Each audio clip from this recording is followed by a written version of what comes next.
Welcome to the Trust Factor Radio, bringing you interviews and insights to unlock the power of the subconscious mind to create authority, credibility, and trust. With your host, the Authority Architect and best-selling author, Neil Howe.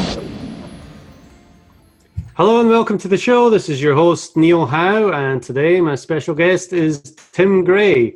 He is the CEO of Grayscale Marketing, and he is also the host of the Golden Rules podcast, which is a web series focusing on the lives of businesses, the lives and businesses of today's music industry executives.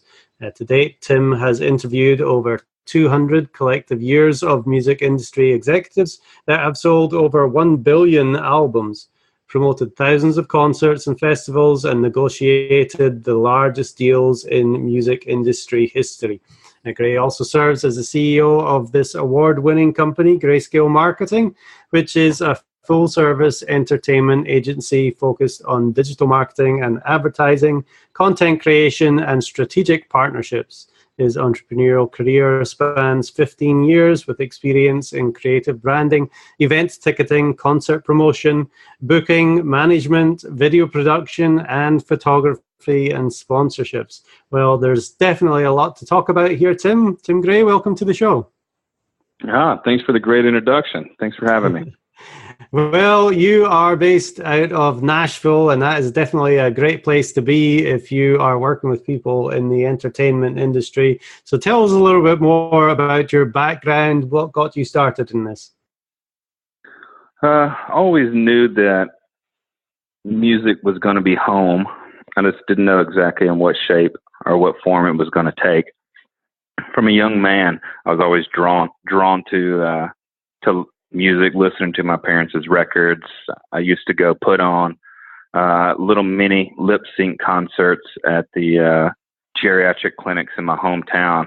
I'd go do Elvis songs and 50s and 60s songs and put on shows since I was 4, 5, 6 years old. So I knew it'd always be something. Just wasn't entirely sure exactly how it would all come to pass. Well, that's fun. Yeah, music is the answer for so many things. It has such a huge impact on everybody's life. So finding that niche and knowing that it was something that you wanted to be involved in, how did you end up falling into the digital marketing industry?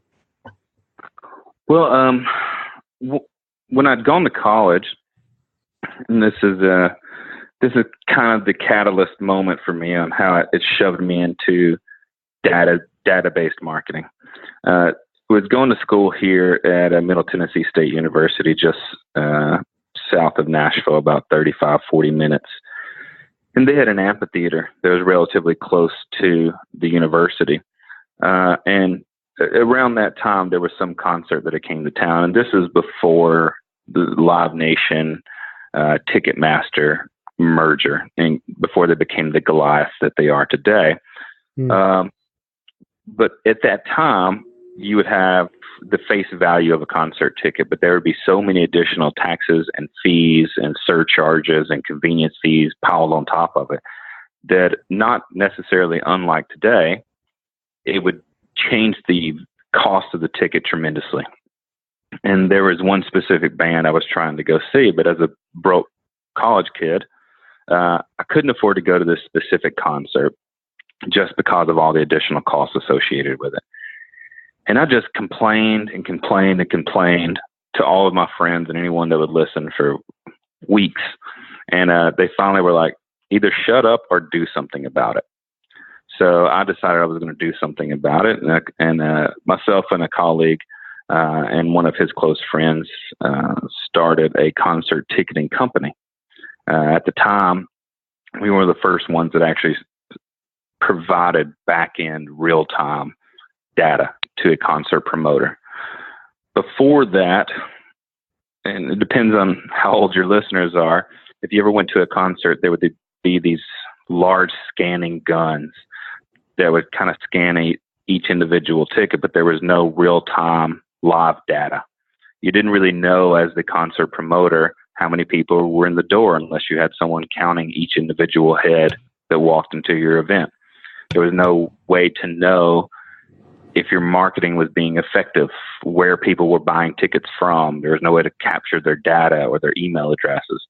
So we started not only providing a cheaper end user cost, but we started providing data to the concert promoters, capturing more information, and we started allowing smartphones to scan in barcodes on tickets. So there was no need for those big clunky scanning guns any longer. Once I dove in and I realized how powerful that was, it wasn't long before we started gaining a pretty substantial market share. But for me, that was wonderful. But I started really noticing the upside of the power of data, understanding the leverage of that, to be able to go to a brand or a brand or a concert promoter and be able to say, hey, you're spending 70% of your budget in these 2 or 3 zip codes, but 60% of your concert attendees are coming from these 2 or 3 zip codes or from your neighboring state. To actually be able to see how data could play in and truly impact someone else's business and bottom line really got me excited. Now, I never thought that was going to be the end goal or how I would make my living one day. But for me, it was like seeing the Matrix. Like once you saw it, you can't unsee it. I was hooked relatively quickly on the data side of things. How it started transitioning into the digital marketing side was, I don't know if this came from being the oldest of 8 children or from moving around a lot as a child. My superpower is you could pick me up and place me in roughly any neighborhood amongst any demographic, CEO to janitor, a really urban neighborhood to a high-end neighborhood or in the backwoods of Mississippi. And I can thrive. I can build relationships and make friendships. Well, that ability to communicate in all these diverse atmospheres, for me, easily carried over into copy and building tribes online. And once I really understood the data of who I was talking to, is this a CEO or is this a janitor? Is this a 27-year-old female in New York City, or is it a 35-year-old man in Southern Georgia? Once I understood that, it was, I won't say easy because it certainly comes with its challenges, but I picked it up relatively quickly, enough that we saw the company scale pretty dramatically, and we were able to really build online fan bases, and we were really able to drive engagement before engagement was a word that everyone tossed around. And once I saw how impactful it could be to an artist or a concert promoter or a record label's bottom line, how it truly impacted the fan and it gave them a one-on-one experience, how social media was meant to be used socially. Once I realized that the majority of people out there were having a one-way conversation, they were only talking at their end users, or they were only talking at their fans. They weren't actually speaking with them. Once I noticed that there was a big hole in the market of all these people that were doing it incorrectly, I wanted to go in and start this company and start showing people how to truly build a tribe, how to change your content from receiving 3 comments to receiving 300 comments. And once we really made that our focus, everything shifted. Everything shifted in how many people were reaching out to us to help them with their digital marketing and their advertising as an overall. But as time has changed, and now there's so many more data points you can track, and so many new demographics that you can track, it's just made it that much more fun for us. But that's really how it started, was that initial deep dive in the data based on a personal experience I'd had about not being able to go to a concert and wanting to solve that problem. And then it developed into a passion from there. Yeah, well, that's a great story. You find a problem. Oftentimes, we fall into our passion somehow by finding just what is needed there. But to realize that you had a gold mine with the ability to collect all that data, and not only that, but have the ability to communicate with people like you have, it is no surprise that all these people have started reaching out to you, because that really is a powerful position to be in. So what has changed over the years then, from when you first started out until now, with all the new technology and the new apps and everything that is out? Well, like any content marketer that has to make our living based on other people's rules and algorithms, the target moves pretty consistently and the rules change consistently. And Facebook, for instance, doesn't tell us they've changed the rules. You find out the hard way and you have to resolve it down the line and brainstorm with your teams. So when we initially launched, there wasn't necessarily a throttling algorithm in place on any of the platforms. And over time, that's made it quite a bit, you have to really think about the quality of the content as well as the quantity of the content that you're putting out for impact to try to fight the battle of this algorithm. Now it's a lot of pay to play for brands and a lot of pay to play for artists or concert promoters, what have you. We want to try to limit that as much as we can. We want to try to make sure that whatever post or whatever content they're putting out on whichever platform has the best opportunity to reach the most amount of people and be as impactful as it possibly can, so we can save them from having to spend a ton on advertising. That's really been the biggest shift for us. When we started initially, we had a client, for instance, a country music artist who had just released a new music video.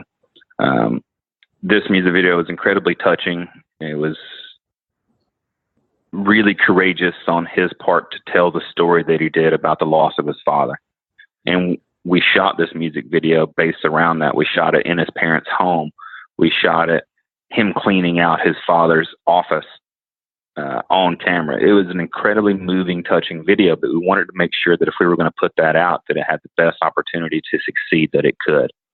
So not only did we dig into the demographics that we wanted to be able to provide or to service this video to, well, but we didn't have to spend a ton of cash. We only spent about $10 a day on the ad over 4 months. It's at 25 million views currently. The thing became viral rather instantaneously, but it was because we got hyper focused on who we were servicing it to, and the algorithm at the time wasn't what it is today. So that's been the biggest shift I've seen, is that it was a little bit more loose originally started. Now, this isn't 15, 20 years. The company will turn 3 next month in October. So that's just in the last 3 years we've seen that much of a change. So one of the things we've implemented now to try to combat that is we actually have a proprietary system in-house that I've kind of deemed Impact. And we pull from over 206 different platforms and Google Analytics and every piece of data we could possibly find, to their email open rates, to where these people live, to zip codes, every single piece of data we can possibly find. And we put it into this process called Impact, which is an integrated marketing process for advanced consumer targeting. And this helps us to get a crystal clear understanding of who we're speaking to. Each tribe, each brand's client base, for us, has to be crystal clear, so that we can kind of combat these algorithms and making sure that our clients are hopefully getting the most bang for their buck. And that is a problem that many businesses are still facing today. They're doing this blanket advertising instead of really targeting that consumer. And the things are available, the technology is available today in order to be able to do that. It just needs a little bit more education to make sure that they realize that that is, what needs to be done. What do you feel? For the most part, that's what we see for the most part across the board, is our clientele are incredible at what they do. But they've been, for instance, a concert promoter in a specific town. They know their demographic, they know the lay of the land, they know where people work, how much money they make on average. And 15, 20 years ago, radio, billboards, and newspapers were the only options. Google ads weren't even a thing. There was no other way to reach the public other than maybe some PR publicity, maybe a local television station. But there was no way to track a return on investment on any of those. You just kind of spent the money and hope for the best. A lot of those clients have still never made the switch to digital. They may use it. They may have a Facebook page because now they feel like they have to, but they're not really fully aware of the power of reach of Google ads or Facebook ads, for instance, and how effectively and how cheap they can be when done right. So our approach to them is saying, hey, you're burning all this cash by overspending on a billboard, or you're burning all this cash from buying radio that no one's listening to anymore. You have a separate team for PR. You have no team for SEO. You have a college kid that just graduated that uses Facebook, but they don't understand the algorithm. You've never tried to really diversify your advertising process. You're not building any content. So we're looking at all these things that are costing them time, that are burning their cash, and that aren't providing any meaningful ROI to them. And we put all that under one roof. So everything we do, from how we write a press release, includes keywords that is going to support the SEO, which is then going to drive higher awareness, which will then drive more traffic to their Instagram and Facebook, which we then can remarket to, and it creates this cycle. We wanted to have all horses pull in the same direction, which is why we ended up morphing the business from just a digital marketing company to a fully integrated marketing agency. It was to help solve those basic problems. And as far as your clientele, is there a lot of education that needs to go on for you to discuss those kinds of things with them, to bring them around to your way of thinking? There is, and I try to do it as simply as possible. And they're business owners. They're smart. They're hustlers. They understand shifts need to be made. So it's not pulling teeth to get them to change. If we're having a conversation and they're interested in potentially working with us or some other agency, they already understand that they have a flat tire, that they're not fully being as impactful as they can to their own business. So we just want to make sure we can explain in the clearest way possible that we care about their business the same way I care about my business, that we're not going to burn their cash. We're not going to misrepresent them, but I do want them to have an incredible amount of input, but also they need to give us the reins a little bit and let us help them get to where they're wanting to go. We over communicate everything. So if they have a question about how or why, I'll walk them through it. I never want them to feel lost in their own business. I want them to know that if they have questions, that they come out of our campaign or our project brighter, more prepared, and can accomplish more. We've actually had clients that brought us on simply for just consulting because they had an incredible marketing team in-house. Just that marketing team maybe doesn't have VIP support with Facebook, or isn't really utilizing all the tools that exist in the best ways possible. Right. So that part of the marketing and branding and building an audience is certainly a big problem. Are there any other major problems that these entertainers have? Well, it depends on the type of client. So if it's a band or if it's just a singer-songwriter, they're going to have a much different set of challenges than a music venue or a music festival. For instance, a music festival happens over one weekend once a year. So their entire brand story, all of their content is leading up to this one big grand finale of a weekend. An artist is the brand. A singer-songwriter is the brand, but it is morphing and it is evolving, but just as humans do. But overall, there's a consistent story there that they need to maintain. If it's a nonprofit, it depends on the type of nonprofit. If it's a food and beverage industry client or textile, it all kind of is different. If it's a music venue that's just situated here in Nashville, Tennessee, if they have 200 concerts a year, that's 200 different products a year that we have to help them sell. So it really just depends on the client's needs. When I say it's kind of a one-stop shop for all their communication and marketing needs, it is in a sense, in the truest sense of we say that for simplicity's sake, but every single client that comes on has different needs, different backgrounds, different educations, different markets, different challenges, and different goals. So we build a system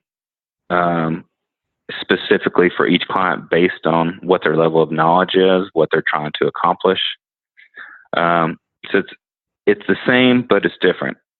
And what I mean by that is, if I'm selling a band's T-shirt, it's not that much different than selling a brand's pillow. It's just defining who the audience is. Is this going to be a B2B client? Is this a B2C client? Or if it's an artist, a lot of time it's D2C. It's direct to consumer. They don't have to have a record label to reach a fan base any longer. So each one's slightly different, but at the end of the day, marketing is marketing and advertising is advertising in its truest sense. Yeah.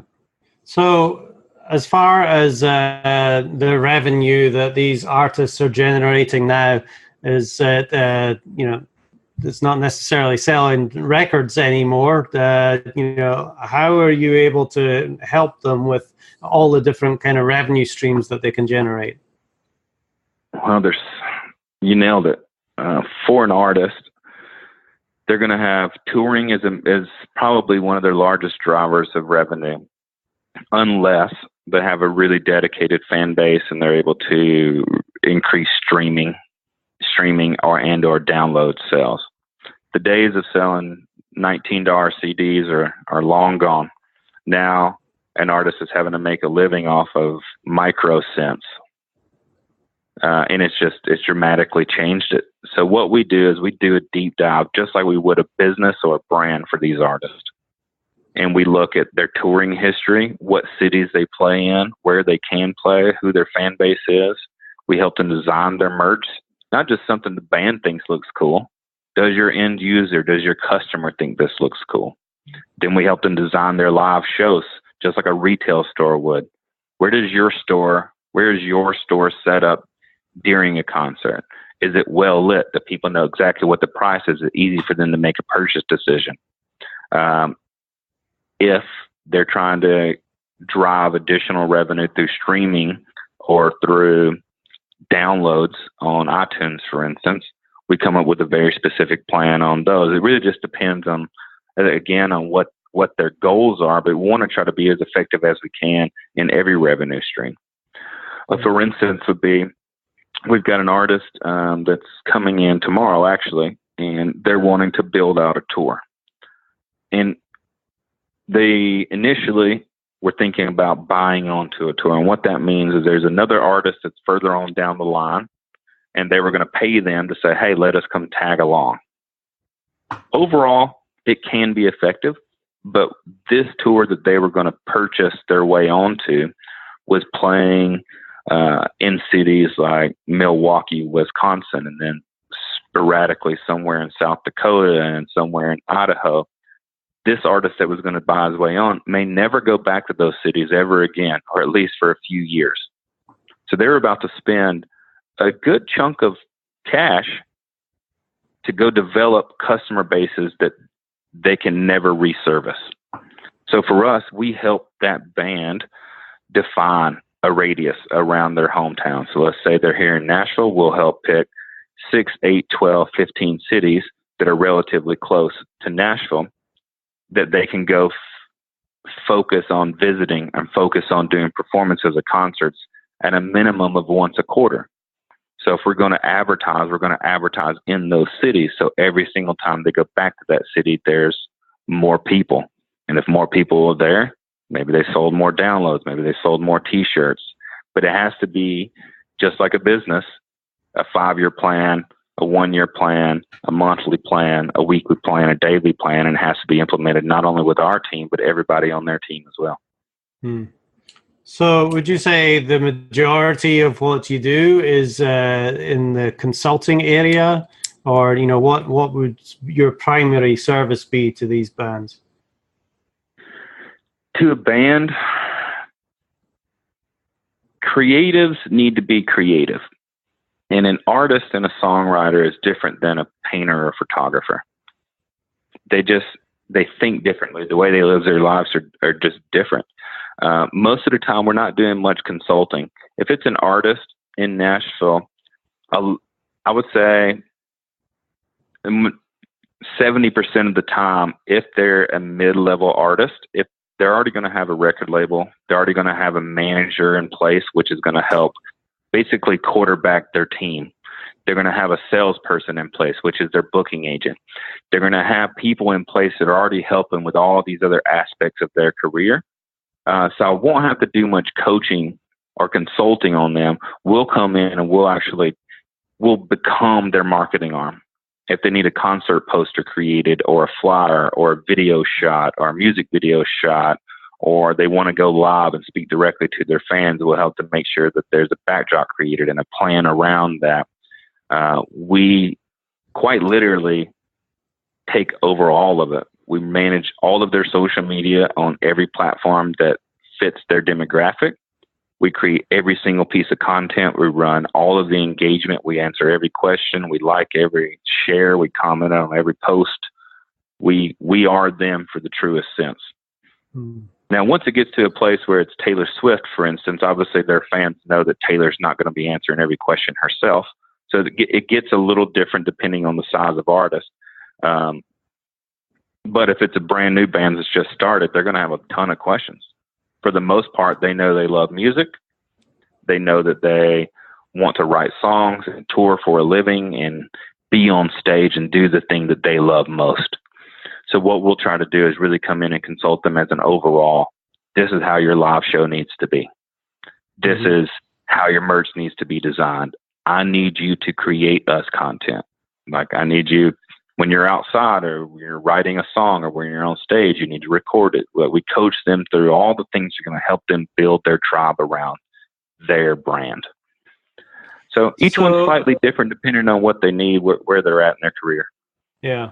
So at what point do they reach out to a company like yours, Tim? You said you work with people that are just starting out as well as, the big artists like Taylor Swift that have, a huge fan base. What makes them reach out to you?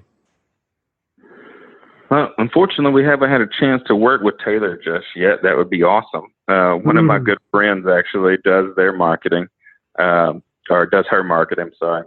I like to think it's because of our communication style.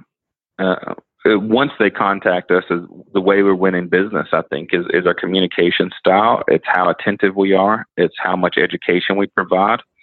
And we overservice. I don't know if over-servicing is scalable over the next 5 to 10 years, but I want to make sure that there's no question about the amount and the amount of work that we provide for our clients and the amount of care that we provide for our clients. When they're reaching out, initially doing research and generally just kind of trying to see what services are out there, they're looking for a few different things. Depends on what they've been told that they need. Price points obviously will come into it too. It just depends. But for the most part, if they're a band or they're an artist, they're trying to accomplish their goals, and their goals can be diverse from increasing their touring to selling however many records, or just simply building Instagram followers, driving streams. So it depends on what it is they're looking to accomplish on why they may pick us. But that's normally where it starts, is they know that they need help. They know that they don't know enough about it, and they want to find a professional that can actually help them accomplish their dreams. Right. And do you have different price points for different levels of artists, depending on what you do for them? Or is it just an all-in, we need to do everything for you and just take it from there? And I always prefer that they do all of it, because when I've seen us get in and build a website from scratch and handle all the SEO and the keywords that are built into that, and making sure the alt text on the images are done correctly and everything's done right. And I've seen the PR and publicity arm of that come and support that. And we're having news outlets and Rolling Stone and Billboard come in and publish these articles. And then I'm seeing the social pages grow because everything's working in unison, and I'm seeing the advertising come in and support that content that's been created. When all the horses are pulling the same direction, it's incredibly powerful. If they do need just one, two, or three, it's fine. We do that too. We do a la carte. I just always explain it to them. Hey, you're driving with only 3 tires on your car.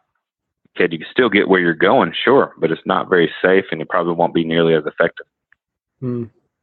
Well, the entertainment industry is definitely an industry where, if you do the right things and you are able to build that audience, you can really scale up pretty quickly and become, an overnight success with the background that you're able to offer them, Tim. So if people are listening to this and want to reach out to you, what is the best way for them to do that? They can go to our website, is the best place to start, and it's www.grayscale, and that's GRAYSCALE marketing.com. And you can find out, you can look at case studies, you can look at some of our past clients that we've worked with.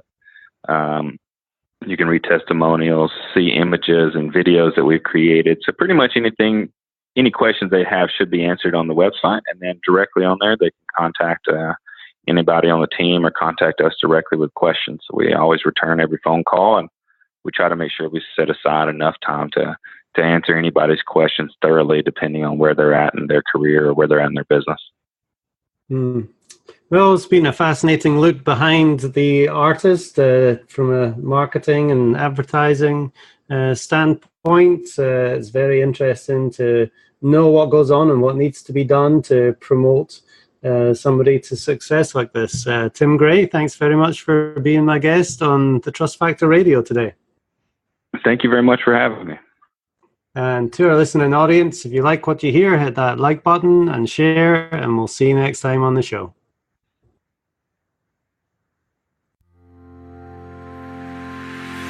You've been listening to the Trust Factor Radio with Neil Howe. To learn about the resources mentioned in the show and to listen to past episodes, go to thetrustfactorradio.com. To get a copy of the book, The Trust Factor, go to thetrustfactorbook.com. If you are ready to act now and build your authority, credibility, and trust, schedule a consultation with Neil at theauthorityarchitect.com.